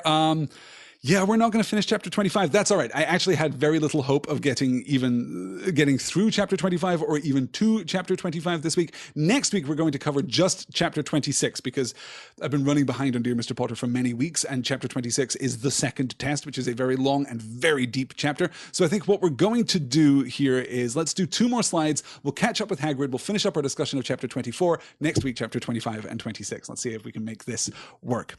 So after all of this, I actually kept the, I thought that I had, okay. Well, we kept the slide with Rita Skeeter. Let's do this. A few people looked around. Rita Skeeter's eyes widened behind her jeweled spectacles as she saw who had spoken. Harry, she said, beaming. How lovely. Why don't you come and join? I wouldn't come near you with a 10-foot broomstick, said Harry furiously. What did you do that to Hagrid for, eh? Rita Skeeter raised her heavily penciled eyebrows. Our readers have a right to the truth, Harry. I'm merely doing my... Who cares if he's half giant? Harry shouted. There's nothing wrong with him. The whole pub had gone very quiet. Madame Rosmerda was staring over from behind the bar, apparently oblivious to the fact that the flagon she was filling with mead was overflowing. Rita Skeeter's smile flickered very slightly, and she hitched it back almost at once. She snapped open her crocodile skin handbag, pulled out her quick quotes quill, and said, How about giving me an interview about the Hagrid you know, Harry? The man behind the muscles? Your unlikely friendship and the reasons behind it? Would you call him a father substitute? Hermione stood up very abruptly, her butterbeer clutched in her hand as though it were a grenade. You horrible woman, she said through gritted teeth. You don't care, do you? Anything for a story and anyone will do, won't they? Even Ludo Bagman. Sit down, you silly girl, and don't talk about things you don't understand, said Rita Skeeter coldly, her eyes hardening as they fell on Hermione. I know things about Ludo Bagman that would make your hair curl. Not that it needs it, she added, eyeing Hermione's bushy hair. Pretty weak insult, actually, Rita. Pretty weak barb there against young Hermione Granger right at the end of this passage. Not your finest satirical moment or your finest moment of insulting behavior. I actually cut this slide from my notes and left it in the slide packet, so I'm not going to spend too long on this because I do want to get onto Hagrid. But yes, Rita Skeeter is absolutely the worst, and her ability to leverage these personal relationships. My favorite part of this entire exchange, in fact, isn't that she responds to Hermione's insult, it's that she responds coldly to Hermione because Hermione offers her no leverage whatsoever. There's no story attached to Hermione. So Rita Skeeter can reveal her true nature. She can reveal this paradoxical combination of predator and nurturer, I suppose. She is willing to be this sickly, sweet, acerbic person to Harry, this absolutely snide, absolutely satirically intended person toward Harry, but she has no pretense around Hermione because Hermione can offer her nothing. She's just the worst, yeah. Rayla Lynn saying, I will always love Harry's loyalty to Hagrid. Of course, Harry's loyal to the man that brought Harry into the wizarding world and made him his first birthday cake. What a great pull, Rayla Lynn. Yes, of course, it's all about the cake. Wonderful, wonderful. All right. So a quick gloss there of Rita Skeeter and her awfulness. Just the worst person in the world. Let's catch up, with Hagrid. Hermione went slightly pink, but Dumbledore smiled at her and continued, Hermione, Harry, and Ron still seem to want to know you, judging by the way they were attempting to break down the door. Of course we still want to know you, Harry said, staring at Hagrid. You don't think anything that Skeeter cow... Sorry, Professor, he added quickly, looking at Dumbledore. I have gone temporarily deaf and haven't any idea what you said, Harry, said Dumbledore, twiddling his thumbs and staring at the ceiling. Right, said Harry sheepishly. I just meant, Hagrid, how could you think we'd care what that woman wrote about you? 2 fat tears leaked out of Hagrid's beetle-black eyes and fell slowly into his tangled beard. Living proof of what I've been telling you, Hagrid, said Dumbledore, still looking carefully up at the ceiling. I've shown you the letters from the countless parents who remember you from their own days here, telling me in no uncertain terms that if I sacked you, they would have something to say about it. Not all of them, said Hagrid hoarsely. Not all of them want me to stay. Really, Hagrid, if you're holding out for universal popularity, I'm afraid you will be in this cabin for a very long time, said Dumbledore, now peering sternly over his half-moon spectacles. Not a week has passed since I became headmaster of the school, but I haven't had at least one owl complaining about the way I run it. But what should I do? Barricade myself in my study and refuse to talk to anybody? Yeah, but you're not half-giant, said Hagrid croakily. Hagrid. Oh, sorry. Hagrid, look at what I've got for relatives, Harry said furiously. Look at the Dursleys. An excellent point, said Professor Dumbledore. My own brother Aberforth was prosecuted for practicing inappropriate charms on a goat. It was all over the papers, but did Aberforth hide? No, he did not. He held his head high and went about his business as usual. Of course, I'm not entirely sure he can read, so that may not have been bravery. Hagrid has suffered a mortal wound here. Of course, the perfect combination of his interaction with Madame Maxime, his shame about his own parentage, his shame about his role here at Hogwarts, his relationship with Dumbledore, Rita Skeeter's odious article, all of these things have combined to break Hagrid of that thing which was for so long definitive of Hagrid, his utterly indefatigable joy with life, his propulsive charisma, his ability to keep moving forward regardless of what anyone thought about him, his complete immunity, in fact, to what people thought about him. We've played this as a joke several times in the Harry Potter series already, and we're not done playing it as a joke yet. Hagrid's ability to either miss entirely the barbs that are thrown at him or to shake them off immediately, that doubtless characterization of Hagrid has now been presented to us again and cracked before our very eyes. This Hagrid has been broken. It's very, very sad. C-Star is saying here in the chat. Yeah, well, Elizabeth is asking, what is the point of creating this impression of Aberforth? It's a joke. It's a joke. That's the only reason that it's here. We might charitably hand the joke to Dumbledore rather than putting it at the feet of J.K. Rowling, I suppose. We might speculate that Dumbledore himself is making a joke here to lighten the mood and to exaggerate the circumstances of his brother's shame and ignominy in order to reassure Hagrid. But the real truth is that J.K.R. just hadn't got this idea yet. She didn't know what she was going to do yet, so we get this very quick gloss of a joke here at the end of the passage.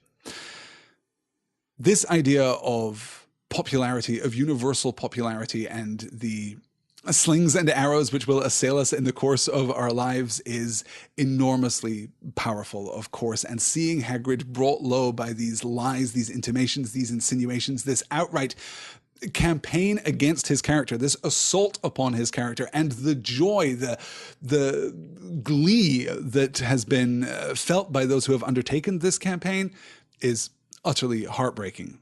But JKR does something very powerful here, which is that she doesn't just allow us to wallow in misery in this moment. Rather, she takes this opportunity to assert what is good and pure, to assert what is most virtuous in the wizarding world of Harry Potter. And as we've discussed over the course of 3.5 books now, we get very few uncomplicated assertions about virtue in Harry Potter, right?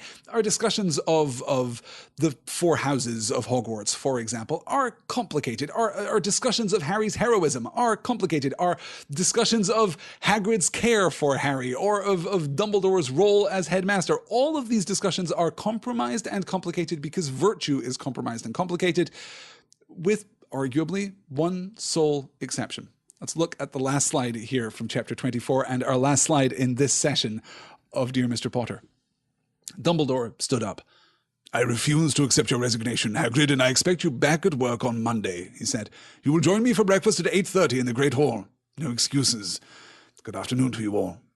Dumbledore left the cabin, pausing only to scratch Fang's ears. When the door had shut behind him, Hagrid began to sob into his dustbin lid-sized hands. Hermione kept patting his arm, and at last Hagrid looked up, his eyes very red indeed, and said, Great man, Dumbledore. Great man. Yeah, he is, said Ron. Can I have one of these cakes, Hagrid? Help yourself, said Hagrid, wiping his eyes on the back of his hand. Oh, he's right, of course. You're all right. I've been stupid. My old dad would have been ashamed of the way I've been behaving. More tears leaked out, but he wiped them away more forcefully and said, Never shown you a picture of my old dad, have I? Here. Hagrid got up, went over to the dresser, opened a drawer and pulled out a picture of a short wizard with Hagrid's crinkled black eyes, beaming as he sat on top of Hagrid's shoulder.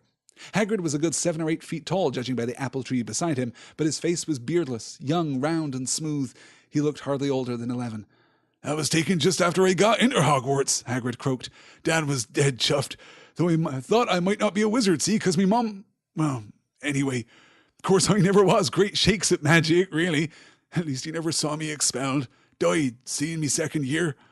Dumbledore was the one who stuck up for me when Dad went. Got me the gamekeeper job. Trusts people, he does. Gives them second chances. That's what sets him apart from other Eds, see? He'll accept anyone at Hogwarts as long as they've got the talent. Knows people can turn out okay even if their families weren't, well, all that respectable.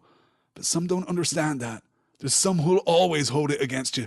There's some who'd even pretend that they just had big bones rather than stand up and say, I am what I am and I am not ashamed. Never be ashamed, my old dad used to say. There's some who'll hold it against you and they're not worth bothering with. And he was right. I've been an idiot. I'm not bothering with her no more, I promise you that. Big bones. I'll give her big bones. Just take a moment to wipe away the tear there that falls inevitably when you read this passage from Hagrid. This is gorgeous. This is incredibly powerful. Hagrid's emotional restoration here is beautifully presented throughout this entire passage. So Dumbledore does the stern thing. Dumbledore represents the voice of authority to which he knows Hagrid will most simply and powerfully respond. I refuse to accept your... Look how formal, just to kind of frame this, look how formal this language is contrasted with Dumbledore's language in the previous slide, okay? He has shifted into a different rhetorical tone. He is not now Albus Dumbledore, old friend and supporter of Hagrid. Now he is headmaster. I refuse to accept your resignation, Hagrid, and I expect you back at work on Monday. You will join me for breakfast at 8:30 in the Great Hall. No excuses. Good afternoon to you all. No Dumbledorian hesitation or equivocation, no weird tangents, no off-color stories about finding a room full of chamber pots somewhere hidden in Hogwarts. No, nothing. This is not eccentric, charming, befuddled old Dumbledore. This is the headmaster of Hogwarts speaking to Hagrid, and to great and effective purpose. Dumbledore leaves the cabin, pausing only to scratch Fang's ears at that moment of humanity and of interconnectivity there, even as he is leaving. Then Hagrid weeps. He gets it out of his system. Great man, Dumbledore. Great man. And then Ron plays his role. Yeah, he is, said Ron. Can I have one of those cakes, Hagrid? Help yourself, said Hagrid, wiping his eyes on the back of his hand. This might be read as Ron being somewhat emotionally stunted, of not being emotionally connected to Hagrid, of demonstrating that kind of classic Ron Weasley greed and selfishness, which we alluded to in our last discussion here on Dear Mr. Potter, but I actually interpret this very differently. Yeah, he is, said Ron. Can I have one of those cakes, Hagrid? This is a restoration to normalcy. This is more like that famous and oft discussed desire of Ron to make tea in times of crisis, right? This is Ron doing what Weasleys do, which is turning to kind of physical support and sustenance to get through rough emotional turbulence. This is Ron reasserting himself as a force of good and kind of experiential joy here in the world. Yeah, he is, said Ron, just completely co-signing the notion that Dumbledore is a great man. Of course, that's not going to be controversial here in this room, I'm sure. Can I have one of those cakes, Hagrid? And then Hagrid transitions. He's right, of course, you're all right. I've been stupid. My old dad would have been ashamed of the way I've been behaving. More tears leaked out, but he wiped them away more forcefully and said, never shown you a picture of my old dad, have I? Here. Hagrid going to get the picture of his father and being so joyous in the sharing of this image of him and his father is a moment of powerful reconnection for Hagrid to his parentage, to his core identity, I suppose. Parentage and family, that is one of the circles in the overlapping Venn diagram of our own identities. And Hagrid has been challenged now in that particular sphere, and he is reclaiming it forcefully by showing the picture to the kids. So he goes, he gets the picture, he shares it again. We get this heartbreaking detail here, right? We know, of course, intellectually that this is the case. We know intellectually that this must have happened, but when it's presented to us in this form, Dad was dead chuffed, thought I might not be a wizard, see, because me mum, well, anyway, of course, I never was great shakes at magic, really, but at least he never saw me expelled. Died, see, in me second year. Hagrid was expelled in his third year. Hagrid had a pretty tough couple of years, actually, turns out. Yeah, like a pretty tough time of it as a kid, and yet still manages to embody that joy and that humanity. If you have ever doubted, in all of our discussions here on Dear Mr. Potter, if you have ever doubted my assertion that Hagrid is a Hufflepuff at heart, here it is. Hagrid is a Hufflepuff in exactly the same way as Ron Weasley is a Hufflepuff, and here we see that demonstrated beautifully. But then we get this argument on virtue. This is so powerful. Dumbledore was the one that stuck up for me after me dad went. Got me the gamekeeper job, trusts people, he does, gives them second chances. That's what sets him apart from other heads, see? He'll accept anyone at Hogwarts as long as they've got the talent. Knows people can turn out okay, even if their families weren't, well, all that respectable. This is true in terms of the point that Hagrid is making here, right? Specifically about families. It doesn't matter to Dumbledore where you come from. It doesn't matter if you are the half-giant son of a wizard of dubious talent. Doesn't matter. You've got the skill, you get into Hogwarts. Doesn't matter if you're Muggle-born, you get into Hogwarts. Doesn't matter if you are... It doesn't matter where you come from. If you have the skill, then you can come to Hogwarts. This can be your home, because good people can turn out from bad circumstances. And of course, we know that the opposite is also true. Terrible people can come out of the best possible circumstances. See also one Tom Riddle, right? See also, well, I suppose the kind of the opposite situation of Tom Riddle, but still one Draco Malfoy. Terrible people can emerge into the world from Hogwarts because of Dumbledore's policy of inclusion. But that doesn't matter. That is not asserted to be a dubious quality of Albus Dumbledore. It is asserted to be his greatest virtue. Great man, Dumbledore. Great man. Dumbledore was the one who stood up for me after my dad left, got me the gamekeeper job, trusts people, he does, gives them second chances. Trusts people, not individuals, not Hagrid. It was not the case that Albus Dumbledore gave Hagrid the gamekeeper job because he specifically trusted Hagrid. Though he did specifically trust Hagrid, it's not the case that he forged a personal connection with Hagrid. He doesn't trust individual people, he trusts people. And trusting people means that you are inevitably going to be disappointed. It means that you are inevitably going to be hurt. You are going to be injured by the betrayal of that trust. But Albus Dumbledore embodies the greatest virtue in all of Harry Potter, and it is the virtue from which all hope of redemption springs. The redemption of James Potter, the redemption of Remus Lupin, the redemption of Sirius Black, the redemption of Harry after his various misadventures in the course of this book, the expansion of potential of characters like Neville Longbottom.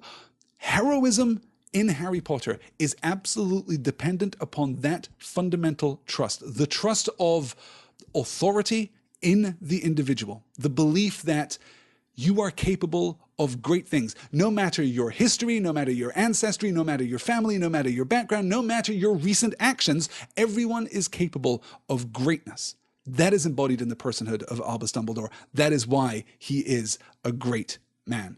This is one of the most eloquent explorations of this thesis statement that we get in the entire Harry Potter series. As I say, most of our commentaries on virtue and on heroism, on morality, on goodness, on even ethics, right? Most of those conversations are complicated because actually the moral and ethical framework of the Harry Potter universe is bloody complicated most of the time. But this one is simple. This one is elemental. This one is archetypal. This one is is indivisibly atomic. It is beautiful, and I love the way that Hagrid presents it to us here. And then we see, of course, the reassertion of identity. Having come through the fire here, we see the reassertion of identity. Some people don't understand that. There's some who'll always hold it against you. There's some who even pretend they just had big bones rather than stand up and say, I am what I am and I am not ashamed. Never be ashamed, my old dad used to say. There's some who will hold it against you, but they're not worth bothering with. You see how Hagrid kind of asserts in his own words his position here, and then quotes his dad asserting something very similar, right?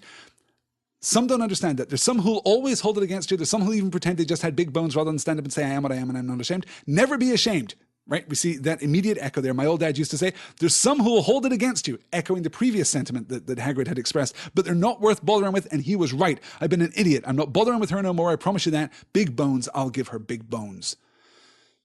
Hagrid standing up, owning his nature, owning his identity, owning his place in the world, and refusing to contract this contagious shame. There are few things more powerful than recognizing within another that thing which you feel shameful about within yourself, right? Recognizing that dark place within you, within someone else, and then having that person turn that dark thing into shame, having that person confirm that you are right to feel bad about who you are. That is incredibly dangerous, incredibly toxic, incredibly harmful. But Hagrid, force of good that he is, accompanied by Albus Dumbledore, force of good that he is, manages to push through, manages to reassert his individuality and be once more Hagrid. This is probably my favorite Hagrid moment in the entire series. Actually, I love this very much. Let's wrap it up there, though. Gosh, I'm at time. Look at that. Oh, gosh. Thank you so much for sticking with me, everyone. Christina's taking off. Christina has to go. She's handing in her MA thesis tomorrow. Wish me luck. Christina, good luck. I hope you hear this part in the podcast because I think you've already left the chat behind. But yes. Angela Louise saying, yes, I was just talking to a friend about a major break of trust we both share with a certain community and how the wound is still tender. I'm so sorry for that. Yes. That kind of cracking of communities, particularly when we're dealing with issues of identity. Communities, of course, are all about identity. A community is nothing but a group of people who share that same, identity tag, I suppose. The cracking of trust, particularly when it pertains to issues of shame and guilt and insecurity and accusation. These things are heartbreaking and awful. But the good news is that through the expression of trust and support and the belief in the indivisible goodness of people, right? This Dumbledorian belief in people, pretty much any wound can heal. Any shame can be diminished. Any guilt can ease. Any hurt can pass. Any wound can heal. And communities can be brought back together again through sufficient trust and the sufficient application of love. Yeah. Good. All right. Oh, yes. Raylalyn also calling out how much worse book 6 is if you have this in the back of your head when you're getting through. Yeah. We'll have plenty of opportunity to talk about that when we get there. All right, guys, that is going to do it for this session. Let me cancel this slide. Let me cancel this slide and answer some questions. Oh, also, let me announce what we're covering next time. I did announce this earlier, scrolling through all the slides that I meant to get to, but didn't really believe that I would in this session. So next week, we're going to do chapter 25 and 26. We're going to do the egg and the eye, and we're going to do the second task. That is going to be at 10 p.m. Eastern, 9 p.m. Central on April the 10th, 2018. I hope you will be able to join me for that session as we take a bath with Harry, catch up with Moaning Myrtle, have the run-in between Mad-Eye Moody and Snape, and then, of course, and Filch too. How dare I forget Filch from that particular exchange, and then push into the second task. We'll cover the entirety of the second task there. Let me see here. Wilhelm Screen. Okay. This is more of a joke than it is a serious question. I'm inclined to take this as a serious question and just spend 5 minutes very pedantically answering this, but I'm not going to do it. Wilhelm Scream in the chat box here asks, if prejudice against giants is bigotry, is prejudice against house elves littletree? Yes, it is. Raylalyn asks, when do you think Maxime starts to accept her giant heritage? What do you think Ron said to Hermione that prompted ask me yourself next time? Okay. 2 questions there. I'll answer the second one first and probably not answer the first one at all because we're going to have an opportunity to speculate about that later in this self-same book. In fact, we're not done with Madame Maxime just yet. What do you think Ron said to Hermione that prompted ask me yourself next time? I have no idea. As I said, we jumped the timeline pretty hard there, right? Cedric and Harry spend 30 seconds on the staircase together, interacting about the egg and the bath and the clue for the second task before Harry goes up to the common room. In that time, however, the fat lady and V have fallen asleep in their portrait. So I don't know. I don't know whether we're supposed to infer that more time has passed than has actually passed, or if we're supposed to just infer that everyone is exhausted after the Yule Ball. I suppose that's also possibly true. I have no idea what Ron said, but it must have been something pretty emotionally honest, right? It must have been something... I suppose it is possible. Okay, I suppose it is possible to parse the stress that Hermione puts on her dialogue in a slightly different way, right? Ask me yourself next time. If Ron is still claiming to be primarily mad that that Hermione has gone with Victor to the Yule Ball, and I just don't see why you have to go with Victor. I hope you never go with anywhere with him again ever in the future. And she says, well, ask me yourself next time, right? Maybe we could parse her dialogue slightly differently, but that's not how I read it. I read it as ask me yourself next time, before I'm your last resort. That does suggest that Ron said something like, I would have gone with you. If you were that desperate for a date, then I would have gone with you. I wanted to ask you myself. Maybe we did get some kind of emotional awareness, some kind of emotional honesty, some kind of emotional transparency from Ron, which would actually tie quite nicely into the assertion at the beginning of the next chapter that they have this kind of détente, right? The fact that they are cold with each other. I wanted to spend a little bit of time on this, but I knew that we would be running long anyway. And hey, I was right in that regard. That cold, cool formality between Ron and Hermione at the beginning of the next chapter is really interesting because that is generally not how they interact, right? They are either chummy with each other or as chummy as they get, as friendly as they get toward each other, which generally consists of Hermione breezing past Ron's constant insults against her intellect and endeavors here at Hogwarts, or they're kind of fractious with one another. That cool détente possibly does suggest that there has been a new emotional landscape opened to Hermione and Ron. Is that fight in the Gryffindor common room the moment when Hermione and Ron realize that actually they do have feelings for each other? Maybe. Actually, I don't hate that as a possible interpretation. Yeah, maybe. Let's answer another question. Oh gosh, this is a big one. Wilhelm asking again, Alistair, what are your feelings about the inherently evil implication of these Eastern European names? Hardly originating with Rowling, but perpetuated thusly. This is...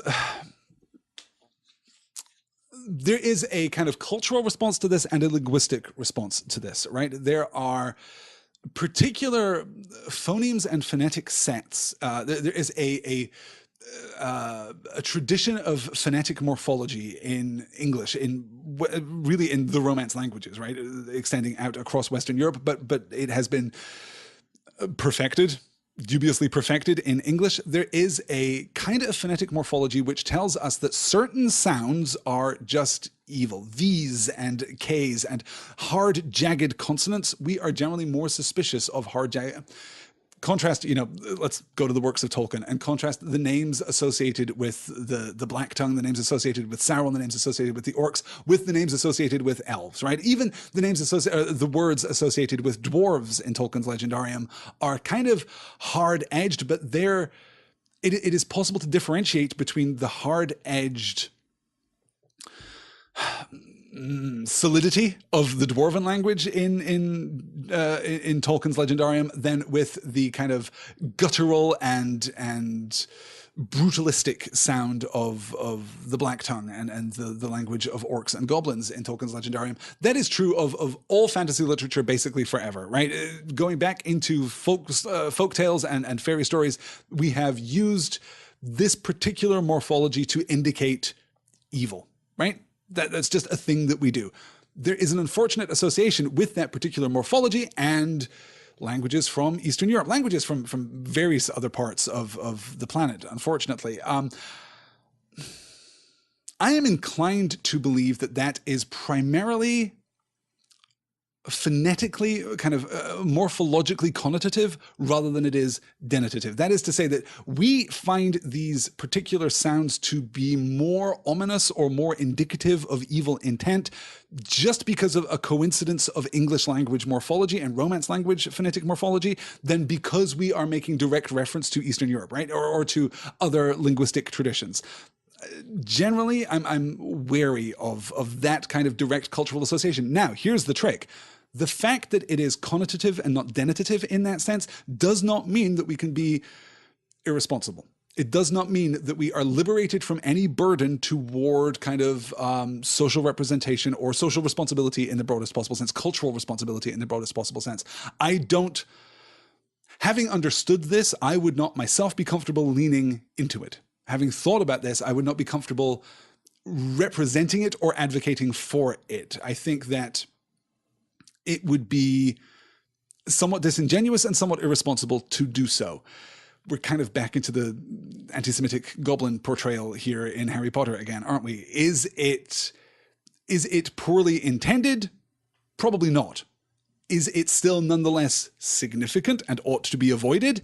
Absolutely yes. It is still problematic. The fact that it is not intentional does not mean that it is not problematic. That is pretty much where I come down on actually a lot of this stuff, right? A lot of these discussions that we have surrounding fantasy literature kind of end up in this place. You know, we can get into specific arguments about demographics and representation in medieval Europe or in the kind of fantasy, the fantasy worlds, the secondary creations that are spun out of a oftentimes wildly imperfect and ill-formed understanding of what medieval Europe was actually like, right? Like, let's not pretend that all fantasy authors are primarily medieval scholars and historians first before they start world building. No, they're cribbing off of previous authors who are cribbing off of previous authors who are cribbing off of previous authors. And that's okay. That's actually how we get a convention surrounding fantasy literature in exactly the same ways we get conventions surrounding romance literature or mystery literature or science fiction literature or horror literature, right? We do not write novels. We do not create art in a vacuum. We draw upon our cultural influences, our shared cultural influences in order to create new art.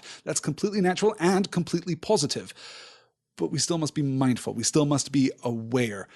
I don't have strong or singular objections in J.K. Rowling's world, and I'm filtering this even as I say it to make sure that it is actually true. I don't have strong or consistent objections in the works of J.K.R. with regard to her naming conventions, with regard to her phonetic morphology, right? I mean, I do actually have objections. The Pig Latin thing is just not great. Like the Pigeon Latin, I suppose, is just not that great. I wish that we'd kind of done a little more with that, which, by the way, she's doing now as we move into book 4 and continue to progress through the series. So there are some objections about her use of her co-opting of other language frameworks, of other morphologies into her fictional schema here, but yeah, all of this is to say that we must be aware, and the bigger frame here is that we must be allowed to identify what is problematic without seeking to either silence voices of support or voices of opposition. If you are thinking about your response to fiction in terms of voices of support or voices of opposition, then you are doing it wrong. This is not a battlefield in which we find ourselves on one side or the other. You do not have to be pro Harry Potter 100% or anti Harry Potter 100%. The world does not work like that. Art in particular does not work like that. Hey, you know what? Politics does not work like that as an area of human endeavor. If you find yourself 100% aligned with something or 0% aligned with something, then you are probably failing to identify sufficient nuance. That is not to suggest that everything is relativistic, right? Not relativistic, that everything is relative. It's not traveling near the speed of light such that it distorts the passage of time, you understand? It's not morally relative. There are, I think, objective moral truths and objective moral facts that we can adhere to, that we can seek to represent in our discourse and in our response to art in particular. But we must preserve space for the discussion. We must preserve space for the discourse. And my personal response to this has always been neither to get abstractly or intellectually upset about elements that may not be actually upsetting, never to be offended on anyone else's behalf, but also never to silence anyone who is offended on their own behalf, right? If someone comes to you and tells you, actually, the naming schema in Harry Potter drives me crazy. I am from this particular place. This is my particular background. This is my particular heritage. And I find it insulting. I find it upsetting. That is completely valid. There is no circumstance in which the sincere response to art is invalid. It is necessarily valid. And understanding that while still taking care to differentiate from the inauthentic and insincere response, right? The inauthentic and insincere responses to art can absolutely be criticized as being invalid because they're not they're not authentic. They're not genuine responses. But the authentic and genuine response, the good-hearted and well-intentioned response to art, even if it is fiercely critical of something of which you are fiercely defensive, cannot be set aside. We have to acknowledge that. That is how we improve as a species. That is how we improve as a community. I feel very strongly about this, and that is a weirdly kind of high-level note upon which to end this discussion of Harry Potter and the Goblet of Fire. You guys, I will be back next week. I really am running late, and I have a hard out right now, so we've got to get to it. I will be back next week, 10 p.m. Eastern, 9 p.m. Central, April 10th, for chapters 25 and 26, The Egg and the Eye and the Second Task. That will be our discussion next week of Harry Potter and the Goblet of Fire. In the meantime, you can email me directly, pointnorthmedia@gmail.com, or you can head on over to the Point North Media forum at pointnorthmedia.com/forum. Wow. It's been a busy session, you guys. I hope that you have enjoyed it as much as I have. I will talk to you all again very soon. Until then, mischief managed.